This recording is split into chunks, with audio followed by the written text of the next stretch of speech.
Hey friends, this is Dolynny TV. Glad to have you aboard this evening as we get set up. Missing some jerseys behind, obviously due to that one not so great in game number 3, and that one that regularly sits there, bringing us home the game 4 victory, as was always the plan. That was the last jersey on the board to be used in these playoffs, and now it is going to be either which way. We lose, it's done.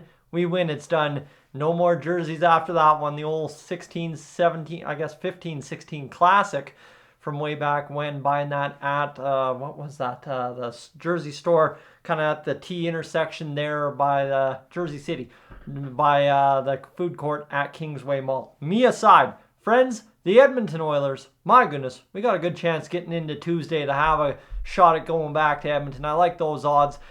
But there's some news circulating outside of the Oilers, and if you check your watches, whoever still has those, I guess if you check your phone and look at the date, or you actually date something at work nowadays still, you would realize it is June 17th. Every time, every other year, the entire time I've done this, we are not talking about the Stanley Cup Final. We are talking about free agency. We are talking about buyouts. We are talking about trades. We are talking about coaching changes. We are talking about everything that is the Edmonton Oilers. And, well, you know what? Quiet news day. Let's talk about Jack Campbell a little bit. I think that's what we're going to outline later video around 9 o'clock, 10 o'clock upload. We'll try and get something up. We'll talk about Columbus and their situation and kind of how the Oilers might be a little connected there in that aspect. But before we get too deep into the video, I'm already $1.41 in and I've wasted too much of your time. I do apologize. Please consider hitting the subscribe button though. Hey, we got game 5 coming up. That seems weird to say after game 3, but after game 4, it does not seem that crazy anymore. 8-1. We like it. That said, yeah, subscribe. Hang on. It's going to be a fun summer. And, hey, we still got playoff hockey to go. Need I not mention. So for Jack Campbell, friends, what do we know? Well, Jack Campbell is currently riding the bench in Edmonton. Bench in terms of press box actually would be the more polite term. And obviously, too, he is pumping up the boys when they come into the room. He's having a good time, enjoying the ride. And one that I think he and the Oilers, to some retrospect, are very grateful he is still being able to be a part of, right? He goes back to the AHL, revives his season in some sense, right? Those first 4 games were rocky, but then he's really solid the rest of the way home. The Bakersfield Condors as a whole, as a development system, as an older AHL team, and just in general, underachieved a little bit all throughout the year. Yes, they had tons of injuries, all that, but it's still a bitter taste in your mouth as a Bakersfield Condors fan, player, coach this year, GM Keith Gretzky, in what you achieved. Well, Jack Campbell and a few select other Condors get to come up to Edmonton and get to enjoy a Stanley Cup run from the locker room, which is a really cool thing. Obviously, Jack Campbell, a guy who we thought was gone years ago. What seems like years ago. I mean, we're almost literally 10 months since we started talking about this season as a legit thing, right? I mean, it's going to be June 30th in no time, and yeah, it will literally be 10 months by the time we have the parade, pretty much. So that's crazy. Sorry, my apologies. That is crazy. But yeah, Jack Campbell, a guy who was banished to the AHL, built himself back up, and now he's kind of sitting around the locker room in Edmonton. It would take, I believe, getting into a game, not sitting on the bench for a game. Maybe I'm mistaken on the cup rules, but it would take getting into a game for the Oilers to actually be able to go out there and get his name on the cup this year. That would be something that I think a lot of Oilers fans 20 years from now would be looking at the cup lines for the Oilers players that got their name on the cup, and it's like, Jack Campbell, what?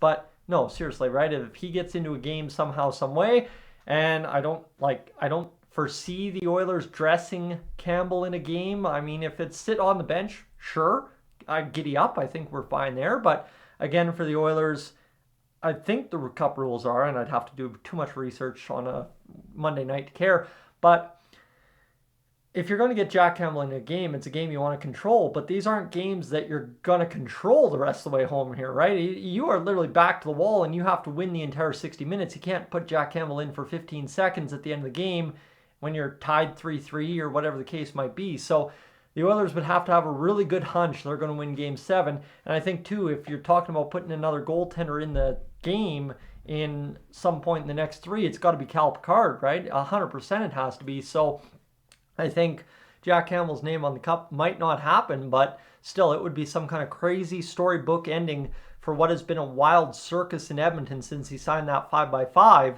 a few seasons ago. That said, what we're really talking about today, if you're paying attention to the title there, is Jack Campbell BUYOUT. This is a tweet back from November 7th, right around when things went wild in Edmonton, when the poor start was going, when we were just about to fire Mr. Jay Woodcroft, who we'll talk about later tonight.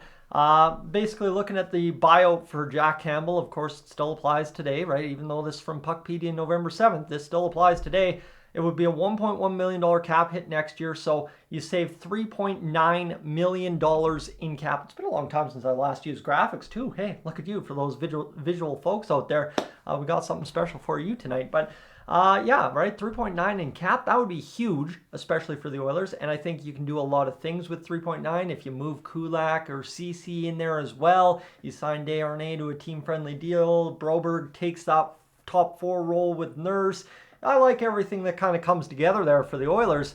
And then obviously it's only 2.3 in year 2, but now the cap's gone up twice. There's rumors that it could go exceed $4 million this year. I assume it would exceed $4 million next year. So you're talking about $8 million of cap after you've already freed up 3.9 this year, and you're freeing up still 2.7 the next year, as compared to having Jack Campbell on the books for the next 3 years, right? You're averaging pretty much more than 2.5 million in savings each of the next 3 years, and then you're basically going out there and saving 3.5 million the next 3 years after that. So it really kind of costs you. I guess you're actually costing yourself 1.5 million the next 3 years, but realistically, to get out of this, yes, it is a terrible stain on Ken Holland's reputation if he is the one, or if the Oilers' new general manager has to buy out Jack Campbell. But at the end of the day, this is not worst case scenario here. And it feels funny because, like I said, right, this is why I started off with the storybook angle about Jack Campbell and getting his name on the cup and all that fun stuff here in the last 3 games of the year for the NHL. But it is one of those things, is this is looming over us right now. And I know Frank Saravelli and a couple other insiders have been chatting about it in the background of the Stanley Cup final, but this is really a story that is going to stain the Oilers' kind of build up to the Stanley Cup championship. And you can go back in the Dolynny TV archives. I said if you want a backup to Stuart Skinner, you get Jack Campbell. That is legitimately what happened, not in the style I thought it would. I thought you'd have Skinner playing 45 and Jack playing 35 and somebody playing 2. That was kind of the style I thought this would all work out to be, but instead you have this just tragedy of a contract for the Oilers, in which really it just handcuffed us the past 2 years realistically, but you also had the ultimate kind of catapult into stardom for Stuart Skinner, whether he's a star, quote unquote, or whether he's a guy that just took the job and had to make the best of it. And that, I think, is what a lot of people would say, is Skinner hasn't arrived on the scene as an elite goaltender, but legitimately he's gotten you to Game 5 of the Stanley Cup Finals, so that's got to count for something.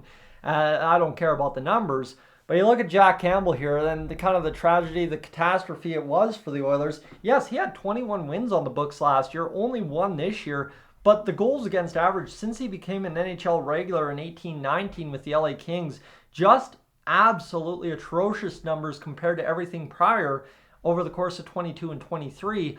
Terrible save percentages, terrible goals against. I mean, you look at the losses in 4 out of 5 games this year, and yeah, you can say that Stuart Skinner maybe could have also been the guy sent down to the AHL, and that's a fair statement. But for the Oilers, they made the right call here, and I mean, it's going to be a tough call, and it's going to really be a stain on the Oilers organization as a whole, signing a guy at the time that, yes, I understood what the thinking was, and I knew what the angle should be, but that still doesn't justify what's happened and what now will likely happen for Jack Campbell and the Edmonton Oilers coming into the last week of June, first week of July with a buyout. And that just, it's terrible. And that's where I really hope there is a storybook angle here, right? I mean, it was Chris Knobloch saying something Zach Hyman can write a storybook about.